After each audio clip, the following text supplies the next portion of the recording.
Confuse रहता है। इसे हम लोग यहाँ डाल दिए कॉर्नर पर। अभी बताओ ये कितने यूनिट सेल को टच कर रहा है? एक। दूसरा हम यहाँ डाल दिए, अभी भी टच कर रहा है। अभी कितने को टच कर रहा है? दो को टच कर रहा है। एक इसके ऊपर में डाल दिए, तीनों को टच कर रहा है। अब इसके बाद में अभी कितने को टच कर रहा है? लेकिन अभी भी इसका हाफ पार्ट बचा हुआ है, ठीक है। चार को टच कर रहा है तो आप इमेजिन करो कि चार इधर से भी लगेगा। तो ये कॉर्नर पर के जो एटम हैं वो टोटल कितने यूनिट सेल के कॉर्नर को टच करा? 8। तो अगर इसको हम लोग कट करेंगे इक्वली तो हर एक के पास में कितना कितना पार्ट जाएगा? 1/8 1/8। तो यही वैल्यू यहाँ पर ये 1/8 आया है। आज हम लोग इस चैप्टर का 3rd क्लास में आ गए। पिछले क्लास में हम लोग पढ़े थे क्लोज पैकिंग अरेंजमेंट, और close packing arrangement 1 dimension, 2 dimension और 3 डायमेंशन में डिस्कस किए। 1 डायमेंशन में सिर्फ एक ही तरह का अरेंजमेंट पॉसिबल था एंड दैट इज लीनियर, और कोऑर्डिनेशन नंबर का वैल्यू वहाँ पर डिस्कस किए थे 2। वही कोऑर्डिनेशन नंबर यहाँ भी रिपीट हो रहा है, पहले ही बताए हैं वही पार्ट है यहाँ पर। 2 डायमेंशन में 2 तरह का अरेंजमेंट पॉसिबल था, एक स्क्वायर क्लोज पैकिंग अरेंजमेंट और दूसरा था hexagonal close packing arrangement. 3 dimension में स्क्वायर क्लोज पैकिंग अरेंजमेंट से आगे बढ़ते हैं तो ए टाइप अरेंजमेंट मिलता है, जिसे हम लोग सिंपल क्यूबिक यूनिट सेल भी करते हैं। और वहीं अगर हेक्सागोनल क्लोज पैकिंग अरेंजमेंट से बढ़े तो सेकेंड लेयर पर 2 तरह का वॉइड मिलता है। वॉइड भी टर्म आएगा आगे, उसको भी डिफाइन करेंगे हम लोग। अगर टेट्राहेड्रल और ऑक्टाहेड्रल, टेट्राहेड्रल वॉइड पर डालते हैं तो ए बी टाइप अरेंजमेंट मिलता है, जिसे हम लोग HCP अरेंजमेंट भी करते हैं। और अगर हम लोग ऑक्टाहेड्रल वॉइड पर डालते हैं तो ABC टाइप अरेंजमेंट मिलता है, जिसे हम लोग CCP या FCC अरेंजमेंट भी करते हैं। ये हम लोग पिछले क्लास में कंप्लीट किए थे। आज यहाँ ये टॉपिक दिखाई दे रहा है कोऑर्डिनेशन नंबर। कोऑर्डिनेशन नंबर का मतलब किसी भी एटम को अगर आप ले लो, जैसे यहाँ येलो कलर से हम इंडिकेट कर रहे हैं, अब इस येलो कलर को जितने दूसरे एटम डायरेक्टली टच कर रहे हैं इसको टच करते हुए होना चाहिए। यहाँ ये टच कर रहा है, इसको ये भी टच कर रहा है, इसे ये भी टच कर रहा है, और यहाँ पर इसे ये भी टच कर रहा है। तब इस कंडीशन में इसे 4 एटम्स टच कर रहे हैं, तब इन्हें कहा जाएगा कि कोऑर्डिनेशन नंबर का वैल्यू कितना हो गया? 4। और ये किसका कोऑर्डिनेशन नंबर? ये येलो कलर का बॉल है, उसका कोऑर्डिनेशन नंबर। अब इसी के अनुसार से जितने आप बना सकते हो। अगर इस तरीके का अरेंजमेंट हम किए हैं, बताओ यहाँ कोऑर्डिनेशन नंबर का वैल्यू कितना हो गया? यहाँ ये सेंट्रल एटम है, इस सेंट्रल एटम को जितने दूसरे एटम सराउंड कर रहे हैं वह उसका कोऑर्डिनेशन नंबर कहा जाएगा। यानी यहाँ कोऑर्डिनेशन नंबर का वैल्यू आ गया 5। डिफिनेशन देखो लिखवाए हैं, the number of atoms surround A central atom. जितने दूसरे एटम सेंट्रल एटम को सराउंड कर रहे हैं वह उस सेंट्रल एटम का कोऑर्डिनेशन नंबर कहा जाता है। जैसे पिछले क्लास में भी आपको बताए थे, ये मेरे हाथ में स्टाइलस है और इसे हम इस तरीके से फिंगर से टच कर रहे हैं, तो इस स्टाइलस का कोऑर्डिनेशन नंबर वैल्यू कितना हो गया? 5, क्योंकि हमारा कितना उंगली इसको पकड़ कर रख रहा है? 5 इसे सराउंड कर रहा है। तो क्लोज पैकिंग अरेंजमेंट में भी कोऑर्डिनेशन नंबर 4 होगा, 6 होगा, 12 होगा, 8 होगा। ये डिपेंड करता है कि उस क्लोज पैकिंग अरेंजमेंट में कितने एटम उसको सराउंड कर रहे हैं, उसके अनुसार से उसका कोऑर्डिनेशन नंबर वैल्यू आता है। कोऑर्डिनेशन नंबर के बाद में फिर यहाँ पर है इंटरस्टिशियल साइट और इंटरस्टिशियल वॉइड। इसको थोड़ा समझते हैं ध्यान से, उसके बाद आगे रखना। जैसे अगर क्लोज पैकिंग अरेंजमेंट में हम लोग देखें, यहाँ पर बताओ ये लीनियर हो गया, इसी के ऊपर में सेकेंड लेयर ऑफ एटम्स डाल दिए, इसी के ऊपर में फिर 3rd लेयर ऑफ एटम्स डाल दिए। अब यहाँ पर इसे सेंट्रल एटम अगर हम लोग मान लें तो इस सेंट्रल एटम को देखो तो कितने दूसरे एटम सराउंड कर रहे हैं? 1 2 3 4 5 एंड 1 6। यानी यहाँ कोऑर्डिनेशन नंबर का वैल्यू कितना हो गया? 6। एक चीज और, इसी क्लोज पैकिंग अरेंजमेंट में चाहे कितना ही क्लोजली आप क्यों नहीं पैक करें, यहाँ पर आप देख रहे हो कि कुछ जगह खाली बचा हुआ रह गया। तो ये जो जगह खाली बचा हुआ रह गया है 2 क्लोज पैकिंग अरेंजमेंट के बीच में, इसी को इंटरस्टिशियल साइट या इसी को इंटरस्टिशियल वॉइड भी कहा जाता है। डिफिनेशन क्या आएगा? The vacant space between constituents in a close packing arrangement, constituent atom भी हो सकता है, मॉलिक्यूल भी हो सकता है और आयन भी हो सकता है। इस क्लोज पैकिंग अरेंजमेंट में कंस्टिट्यूएंट्स के बीच में जो खाली बचा हुआ जगह रहता है उसे हम लोग इंटरस्टिशियल साइट या इंटरस्टिशियल वॉइड कहते हैं। अब आप इमेजिन करो इसी जगह पर अब हम क्या कर रहे हैं, इसी के ऊपर में अभी बताओ तो ये जो खाली जगह बचा हुआ है यहाँ पर हम मार्क कर रहे हैं। अभी ये खाली जगह यानी कि वॉइड कितने एटम से घिरा हुआ है? अब ये कितने से गिरा हुआ है? 3 से। 3 को टच कर रहा है। अब ऊपर से एक और एटम डाल दिया हम, इसके ऊपर से डाल दिए यहां पर, तो 3 तो खाली था और एक ऊपर से उसको कवर कर दिया, तब वो वॉइड कितने से गिरा हो रहा गया? 4। तब उसे हम लोग कहते हैं टेट्राहेड्रल वॉइड। ये टेट्राहेड्रल वॉइड। अगर हम एटम डाल रहे हैं, यहां के वॉइड को देख रहे हैं, इसको ध्यान से देखना, दूसरा लेयर ऑफ एटम्स ऐसे डाल रहे हैं, ऐसे डाल रहे हैं। तो अभी देखो तो वो जो अंदर में वॉइड डाले थे यहां पर, ये भी क्लोज पैकिंग अरेंजमेंट ही है। तो पहले 3 से घिरा हुआ था और फिर ऊपर में भी 3 डाले, तो 3 और 3 कितना हो गया? 6। तो उसे हम लोग कहते हैं ऑक्टाहेड्रल वॉइड। यानी tetrahedral void, it is the interstitial site और void which is surrounded by 4 atoms. Octahedral void, it is the type of interstitial site which is surrounded by 6 atoms. और किसी भी क्लोज पैकिंग में, चाहे वो CCP हो, HCP हो, FCC हो, सभी क्लोज पैकिंग अरेंजमेंट में टेट्राहेड्रल वॉइड भी पाया जाता है और ऑक्टाहेड्रल वॉइड भी पाया जाता है। टेट्राहेड्रल वॉइड का नंबर जितने एटम्स होंगे उसका जस्ट डबल होता है, इसलिए इसे 2n से रिप्रेजेंट किया जाता है। और ऑक्टाहेड्रल वॉइड का नंबर जितने नंबर ऑफ एटम्स होंगे उसी के बराबर में होता है और इसलिए इसे हम लोग n से रिप्रेजेंट करते हैं।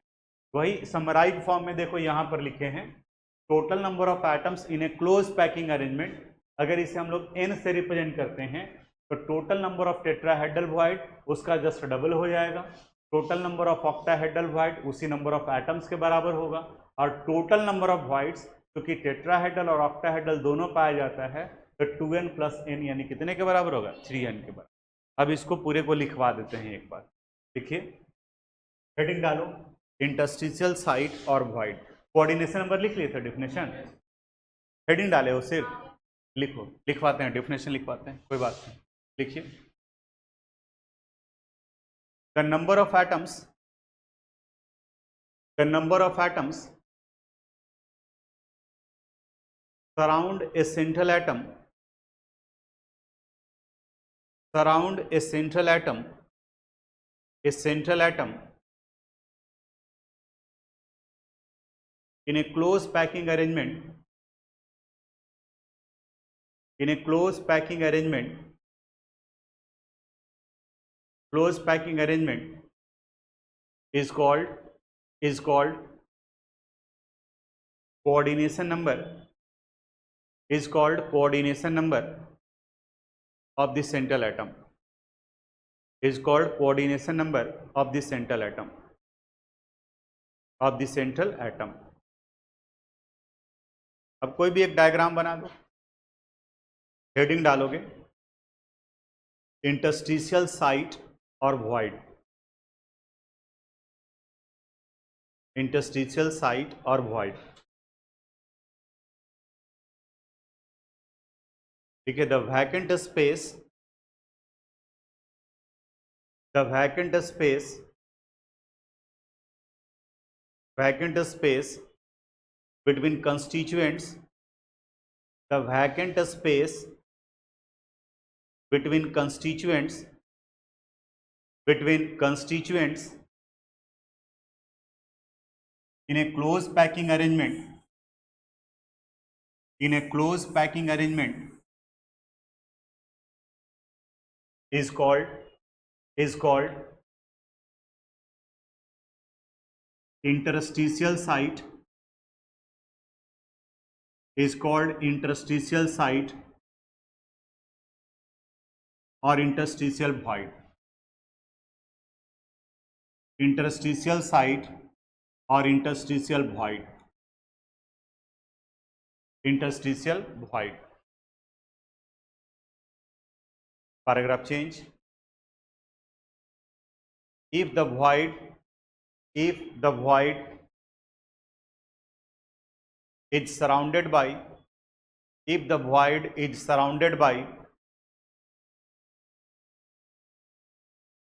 four constituents,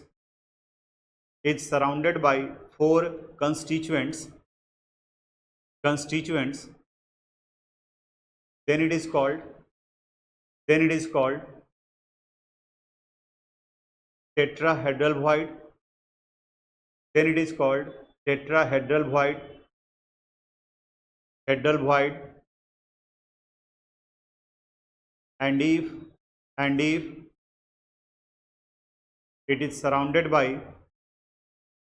And if it is surrounded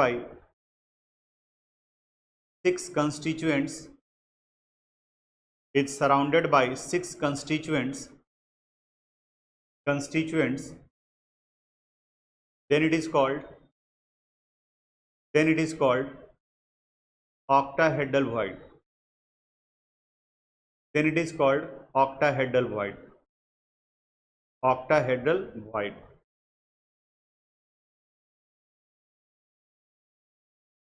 ये डायग्राम बनाओ, यहाँ पर ये नोट में लिखो under the heading of note. In a close packing arrangement,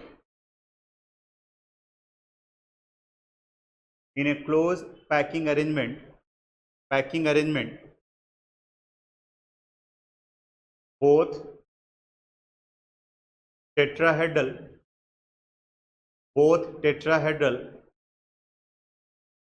and octahedral voids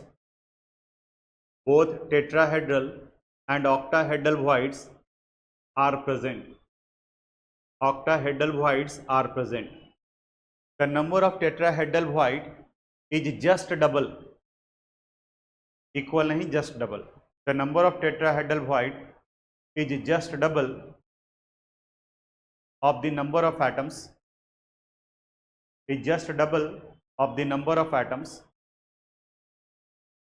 while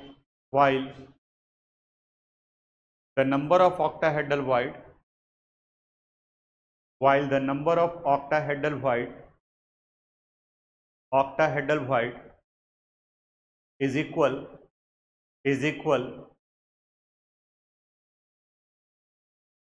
to the number of atoms.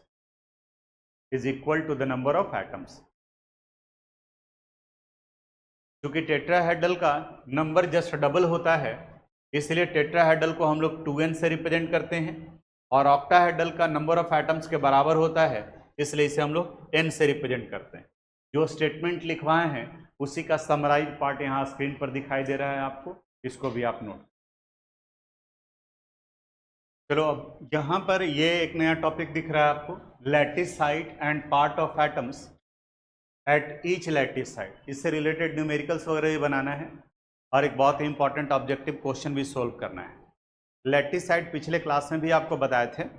जैसे मान करके चलें थोड़ी देर के लिए, ये मेरे हाथ में एक यूनिट सेल है, ठीक है. अब इस यूनिट सेल में कंस्टिट्यूएंट कहाँ कहाँ रह सकते हैं? तो कंस्टिट्यूएंट कॉर्नर पर रह सकते हैं, ये इसका फेस हो गया, इसके बीच में रह सकता है तो फेस सेंटर हो गया, ठीक है. ये इसका एज है तो यहाँ एज सेंटर पे हो सकता है, और यही अगर इसको खोल करके इसके अंदर में डाल दें तब वो हो जाएगा क्या? बॉडी सेंटर में. तो ये इतने जगह पर हो सकते हैं. इसका नंबर पहले वाले पार्ट में जो है वो इसी को लेकर के चलें तो इसमें देखो कितने कॉर्नर्स हैं, 4 and 4 8, पिछले क्लास में ही बताए थे. फेस सेंटर बताओ कितना हो जाएगा? 6, 1 2 3 4 5 and 1 6. एज देखो कितना है, 1 2 3 4 5 6 7 8, और फिर इधर 9 10 11 12. यानी कि पूरे यूनिट सेल में 8 corners, 6 face centre, 1 body centre and 12 edge centre. Body centre यानी इसके अंदर में एक ही सेंटर होगा, इसके अंदर का जो सेंटर होगा वो, यानी उतने जगह पर कंस्टिट्यूएंट प्रेजेंट हो सकते हैं. ये तो क्लियर है, दिखा. और स्टूडेंट को कंफ्यूजन होता है इस वाले पार्ट को लेकर के, थोड़ा सा दिमाग लगाता है कि अच्छा इसका नंबर 8 है इसलिए 1/8 हो गया, तो यहाँ 6 है तो यहाँ 1/6 होना चाहिए था. ये वैल्यू तो 1/2 है, इसका मतलब वो नहीं है जो आप समझ रहे हैं. अब इसे समझने के लिए इसके 3 डायमेंशनल अरेंजमेंट को समझते हैं। आपसे एक दो चीज पूछेंगे। पहले एटम को जहां रखेंगे आप बताओगे कि वो कॉर्नर है, फेस सेंटर है या एज सेंटर है, ठीक है। उसके बाद में फिर इसके नंबर ऑफ एटम्स या लैटिसाइड का कंट्रीब्यूशन कितना होगा। जो मान करके चलें कि ये क्वाइन जो है वो एटम को रिप्रेजेंट कर रहा है। अब ये बताओ हम यहां पर रखें, किस पोजीशन पर है, कॉर्नर पर है। इसको हम यहां रख दिए, फेस सेंटर, ये फेस सेंटर पर है। इसको हम यहां रख दिए, एज सेंटर पे रखा गया, ठीक है। और इसके अंदर में डाल दिए, ये हो गया। अब क्लोज पैकिंग अरेंजमेंट में कहने का मतलब जहां चारों तरफ से घिरा हुआ हो। अभी इस क्वाइन को हम यहां रख दिए। अभी फिर से बताओ कहां पे प्रेजेंट है, फेस सेंटर। अब अगर दूसरा एटम यहां डालें तो बताओ, तो ये एटम इस क्वाइन को टच कर रहा है क्या? नहीं कर रहा है, इसका कोई कंट्रीब्यूशन नहीं जाएगा। अब अगर इसको ऐसे हम कर दिए तो अब बताओ पूरा कवर्ड हो गया, यानी अब और कोई एटम या यूनिट सेल नहीं बचा हुआ रहेगा। इसका मतलब अगर कोई कंस्टिट्यूएंट किसी फेस के सेंटर पर है तो ये सिर्फ 2 यूनिट सेल को टच कर रहा होता है, और दोनों को अगर बराबर बराबर बांट करके दिया जाए तो इसका हाफ पार्ट इसके पास चला जाएगा और हाफ पार्ट इसके पास। आप एक बॉल के जैसा इमेजिन करो कि फेस सेंटर पे रखा गया है और क्लोज पैकिंग अरेंजमेंट में ऐसे डाल दिए, तो ये डाले, अब दोनों को ये टच कर रहा है, दोनों के साथ में जुड़ा हुआ है, तो इक्वली अगर बांटेंगे तो इसके पास में भी हाफ पार्ट चला जाएगा और इसके पास में भी हाफ पार्ट। तो वही यहाँ बताया गया कि फेस सेंटर का नंबर टोटल 6 है, लेकिन हर एक फेस पर कंट्रीब्यूशन एटम का कितना होता है, 1/8। इसको हम इसके अंदर में डाल दिए, इसके अंदर में डाल दिए। अब बताओ तो इसके साथ में कुछ कंट्रीब्यूशन होगा क्या, कुछ शेयरिंग होगा इसके साथ? नहीं होगा, यानी कि वो पूरा का पूरा एटम जो है वो इसी यूनिट के साथ में जाएगा। तो इसलिए बॉडी सेंटर 1 है और कंट्रीब्यूशन भी कितना होगा इसका, 1 ही होगा। अब इसको दूसरे साइड पर रखते हैं हम लोग। अब अभी हम लोग इसको कॉर्नर पे रख करके देखते हैं, जहां पर अक्सर लोग कंफ्यूज रहता है। इसे हम लोग यहां डाल दिए कॉर्नर पर। अभी बताओ ये कितने यूनिट सेल को टच कर रहा है, 1। दूसरा हम यहां डाल दिए, अभी भी टच कर रहा है। अभी कितने को टच कर रहा है, 2 को, 2 को टच कर रहा है। एक इसके ऊपर में डाल दिए, तीनों को टच कर रहा है। अब इसके बाद में अभी कितने को टच कर रहा है, लेकिन अभी भी इसका हाफ पार्ट बचा हुआ है, ठीक है। 4 को टच कर रहा है, तो आप इमेजिन करो कि 4 इधर से भी लगेगा। तो ये कॉर्नर पर के जो एटम हैं वो टोटल कितने यूनिट सेल के कॉर्नर को टच करा, 8। तो अगर इसको हम लोग कट करेंगे इक्वली तो हर एक के पास में कितना कितना पार्ट जाएगा, 1/8 1/8। तो यही वैल्यू यहाँ पर ये 1/8 आया है। अब एज सेंटर पे रखते हैं। हालांकि न्यूमेरिकल वगैरह क्वेश्चन वगैरह में एज सेंटर आएगा नहीं, लेकिन है तो हम अपनी तरफ से दे दिए। अभी देखो ये कहाँ पर है, एज सेंटर पे। अभी कितने को टच कर रहा है, 1।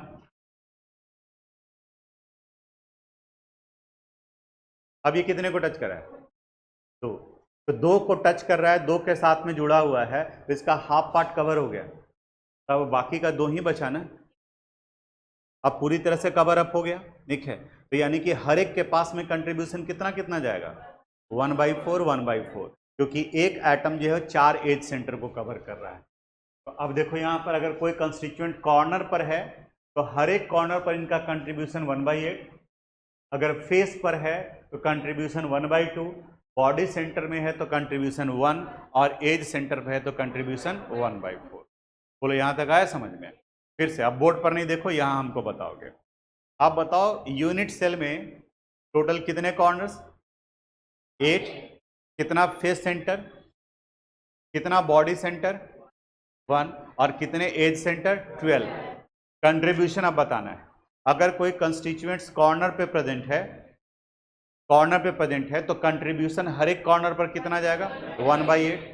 फेस सेंटर पर है तो हर एक फेस पर 1/2, बॉडी सेंटर में है तो 1, और एज सेंटर पर है तो 1/4, ठीक है।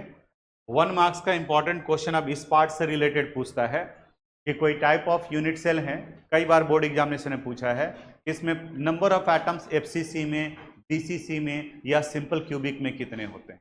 पहले हेडिंग डालो फिर लिखवाते हैं। Types of unit cell, cubic unit cell में फर्स्ट है सिंपल क्यूबिक, इसी को कहते हैं हम लोग प्रिमिटिव यूनिट सेल। देखिए, it is the type of unit cell, it is the type of unit cell in which constituents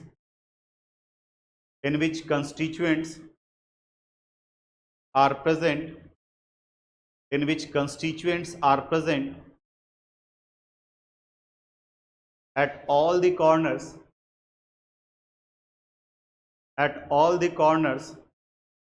of the unit cell, at all the corners of the unit cell, corners of the unit cell। देखो, इसमें total number of atoms कितना होगा, तो यहां जब total number of atoms निकालेंगे, एक last आपको देंगे बनाने के, इसलिए ध्यान से समझना। टोटल नंबर ऑफ एटम्स बताओ, सिंपल क्यूबिक में कंस्टिट्यूएंट्स कहां प्रेजेंट होता है, एट ऑल द कॉर्नर्स। तो टोटल कितने कॉर्नर्स हैं, 8, और हर एक पे कंट्रीब्यूशन 1/8, तो 8 इंटू 1/8 वैल्यू कितना हो गया, 1, यानी कि टोटल नंबर ऑफ एटम्स हर एक यूनिट सेल में 1 के बराबर होगा। दूसरा, उसी तरीके से अगर हम लोग फेस सेंटर्ड क्यूबिक को निकालें, तो फेस सेंटर्ड क्यूबिक में कंस्टिट्यूएंट सारे कॉर्नर पर as well as at the centre of the faces होते हैं। तो यहां टोटल नंबर ऑफ एटम्स निकालेंगे, टोटल नंबर ऑफ एटम्स कहां कहां प्रेजेंट होता है, एट ऑल द कॉर्नर्स। तो बोलो क्या लिखेंगे, 8 into 1/8 as well as at the centre of all the faces. तो बताओ कितने सेंटर, फेस सेंटर 6, 1/2, यानी 1 + 3, टोटल कितना हो गया, 4, यानी कि एफसीसी यूनिट सेल में 4 होते हैं, सिंपल क्यूबिक यूनिट सेल में 1 होता है। उसी तरीके से body centred cubic unit cell पहले भी बताए हैं पिछले क्लास में, अगर याद होगा तो, बॉडी सेंटर्ड में कंस्टिट्यूएंट सारे कॉर्नर पर as well as inside the body centre पाया जाता है। तो यहां total number of unit cell अगर निकालना हो, sorry total number of atoms निकालना हो, बताओ फिर से कहां कहां प्रेजेंट होते हैं, 8 इंटू 1/8, और कहां प्रेजेंट होता है, बॉडी सेंटर, तो 1 इंटू 1, बॉडी सेंटर का नंबर 1 है, यानी 1 + 1, वैल्यू कितना हो गया, 2। तो टोटल नंबर ऑफ एटम्स अगर देखा जाए तो 3 अरेंजमेंट था, एक आया था हम लोग का सिंपल क्यूबिक, दूसरा अरेंजमेंट कौन सा आया था, एफसीसी, और तीसरा बीसीसी। सिंपल क्यूबिक में total number of atoms 1, FCC में 4 और बीसीसी में 2। तो ऑब्जेक्टिव पूछा जाता है तो आप ये नंबर भी लिखोगे तो वहां से भी मार्क्स मिलेगा, लेकिन याद तभी होगा जब कंसेप्ट रहेगा कि कंस्टिट्यूएंट कहाँ कहाँ प्रेजेंट होते हैं। तो सिंपल क्यूबिक में सारे कॉर्नर पर, एफसीसी में सारे कॉर्नर के अलावा सारे फेसेस पर, और बीसीसी में सारे कॉर्नर के अलावा इनसाइड द बॉडी सेंटर में प्रेजेंट होते हैं। ये सिंपल क्यूबिक वाला पार्ट पहले नोट कर लो, उसके बाद बाकी इसको लिखिए। एफसीसी यूनिट सेल के बारे में लिखो, it is the type of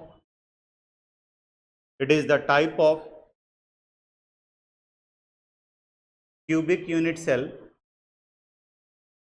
it is the type of cubic unit cell in which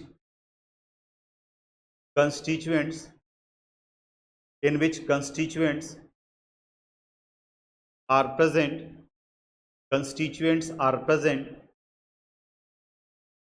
at all the corners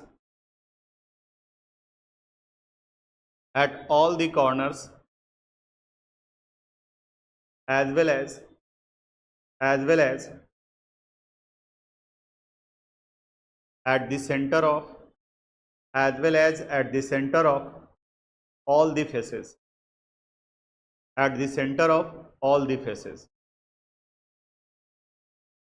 इसलिए ऑल कॉर्नर हो गया 8 into 1/8 and all face centre तो 6 into 1/2। Total number of atoms आएगा 4। Copy कर लीजिए इसको। Last type of cubic unit cell है body centred cubic, इसी को शॉर्ट में हम लोग BCC कहते हैं। लिखिए इसके बारे में। It is the type of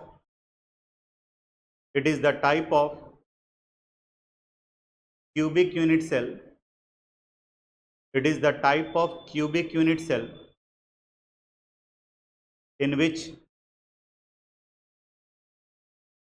constituents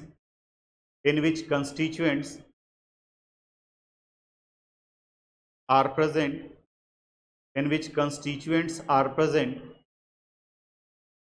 at all the corners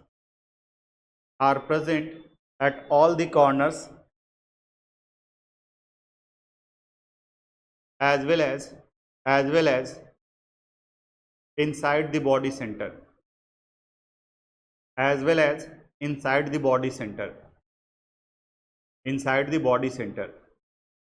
body center।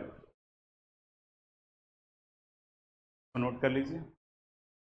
अब इसके नेक्स्ट पार्ट पर आते हैं हम लोग। अब यहाँ पर क्वेश्चन दिया हुआ रहेगा और उसमें वही कंसेप्ट जो अभी हम लोग डिस्कस किए हैं, कितने कॉर्नर, कितने फेस, कितने बॉडी सेंटर और कितना कंट्रीब्यूशन होगा, उससे रिलेटेड हो।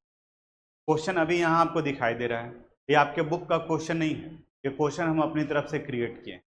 तो आप लोग भी इसको बाद में देखोगे, एक एक क्वेश्चन यहाँ डिस्कस करेंगे, ध्यान से समझना और इसी क्वेश्चन को फिर से तुम बनाना क्वेश्चन नोट करने के बाद में।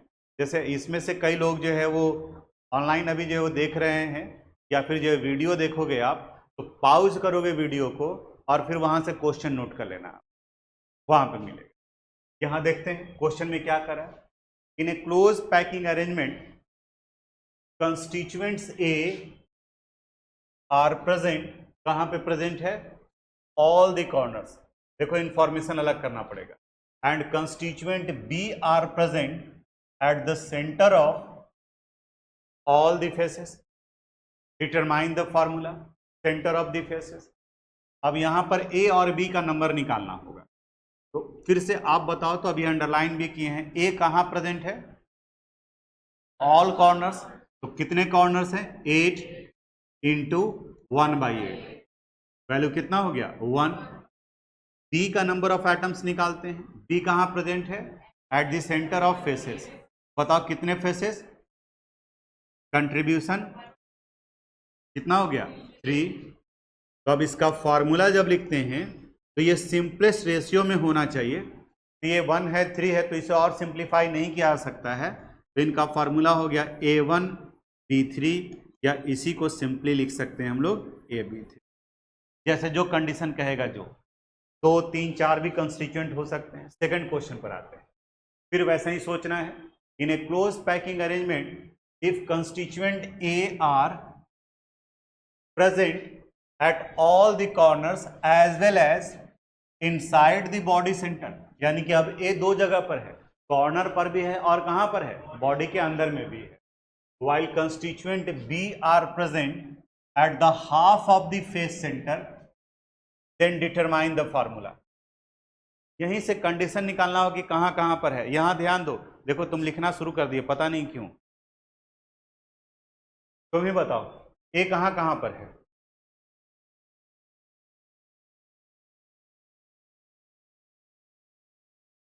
ऑल द कॉर्नर, तो टोटल कॉर्नर कितने हो गए, 8 into 1/8, as well as inside the body centre, तो प्लस 1 इंटू 1, यानी 1 + 1, वैल्यू कितना हो गया 2।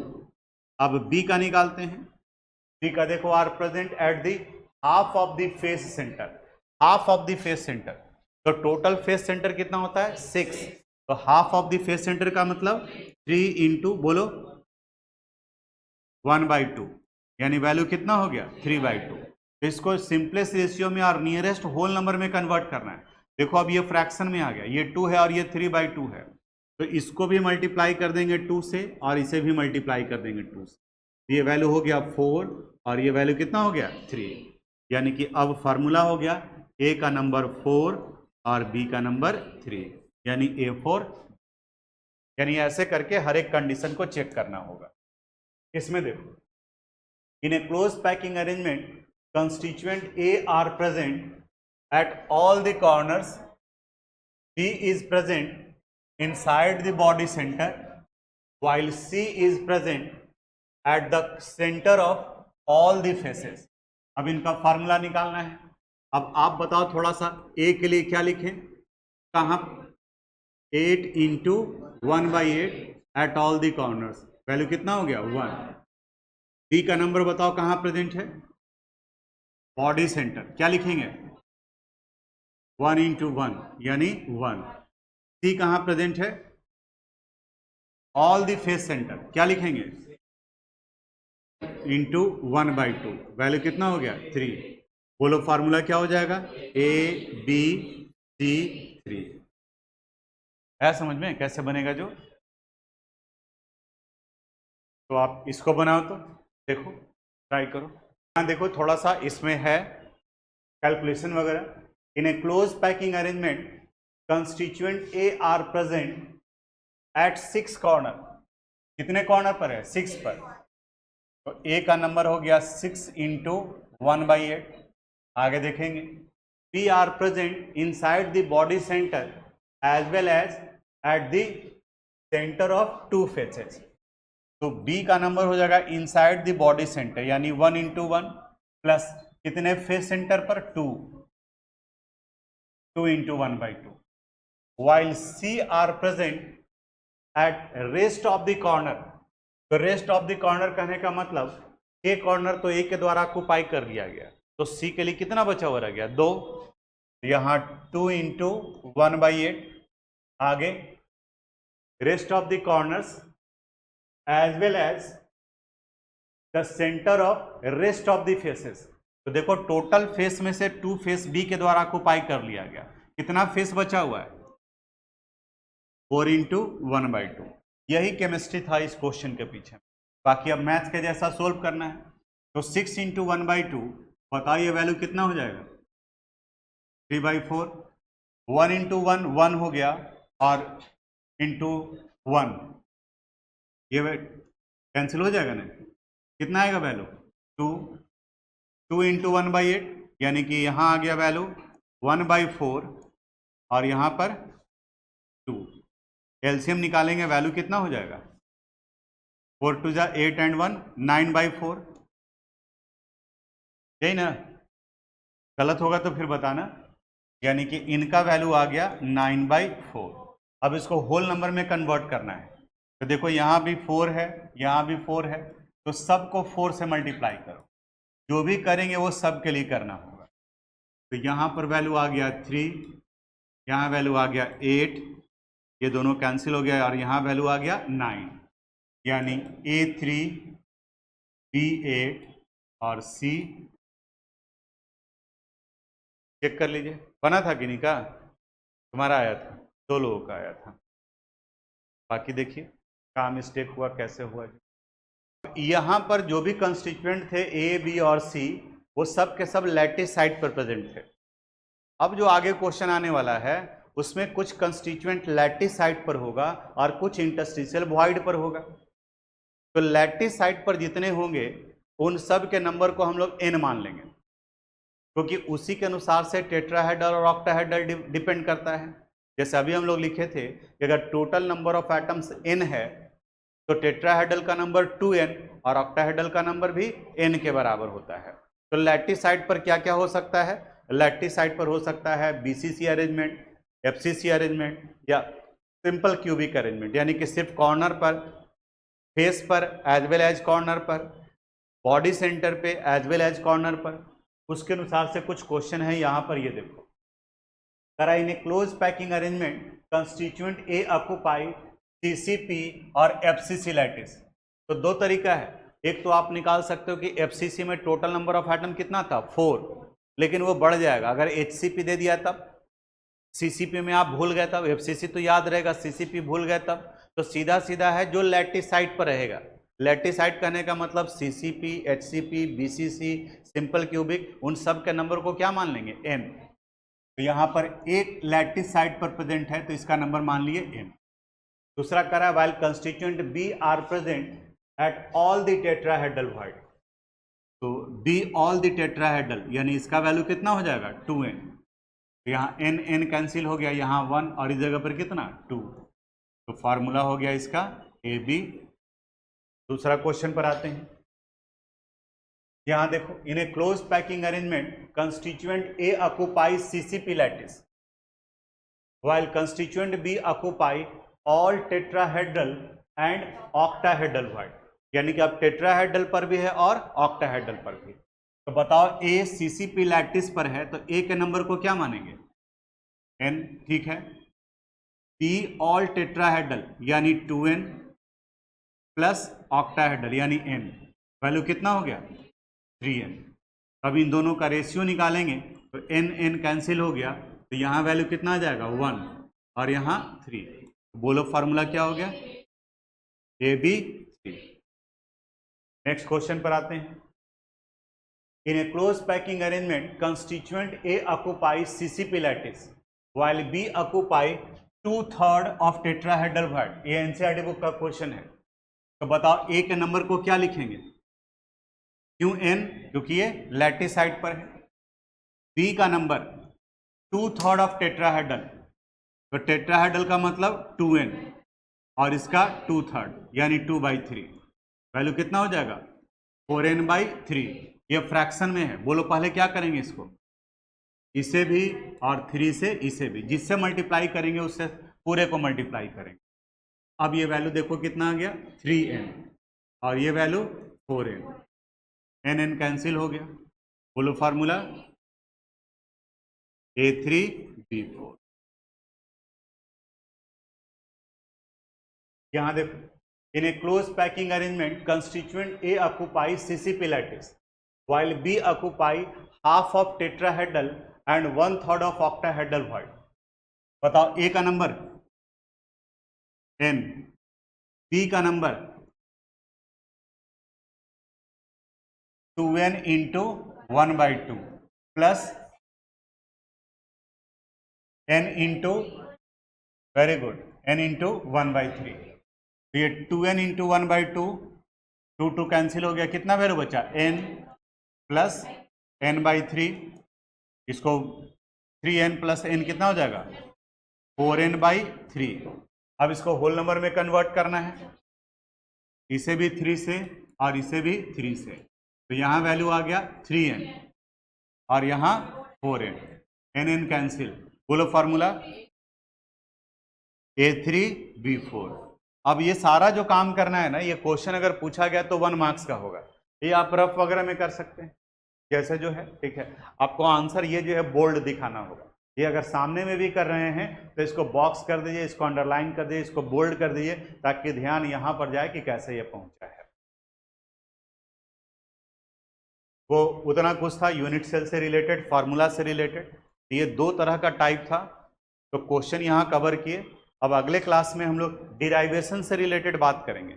Small R, capital R, tetrahedral, packing efficiency, यानी कि अब धीरे धीरे न्यूमेरिकल की तरफ में बढ़ेंगे। तो आज का काम आपका ये रहा कि ये जो क्वेश्चन दिया हुआ है उस क्वेश्चन को आप कॉपी में लिखोगे और खुद से बनाना, ठीक है। जरूरत पड़े तो एक बार वीडियो देख लीजिए, लेकिन उसके बाद में जो खुद से बनाओ, अपना लॉजिक लगाओ। लॉजिक में क्या लगाना है? लॉजिक में लगाना है कि कॉर्नर पे कितने हैं? 8, कंट्रीब्यूशन कितना होता है? 1/8, फेस सेंटर पर 6, कंट्रीब्यूशन 1/2, बॉडी सेंटर 1, कंट्रीब्यूशन भी 1। ये अब जो स्टेटमेंट कह रहा है उसके अनुसार से करेंगे। एक बार आज प्रैक्टिस करोगे तो 15 से 20 मिनट के करीब में टाइम लगेगा, और फिर एक बार में एग्जामिनेशन के समय भी देखोगे तो याद हो जाएगा। लेकिन अगर आज नहीं करेंगे तो ये पार्ट हमेशा के लिए जो है आपका बैकलॉग में बचा हुआ रह जाएगा। बाकी आपकी मर्जी। आज यहीं तक, thank you. Thanks for watching this video.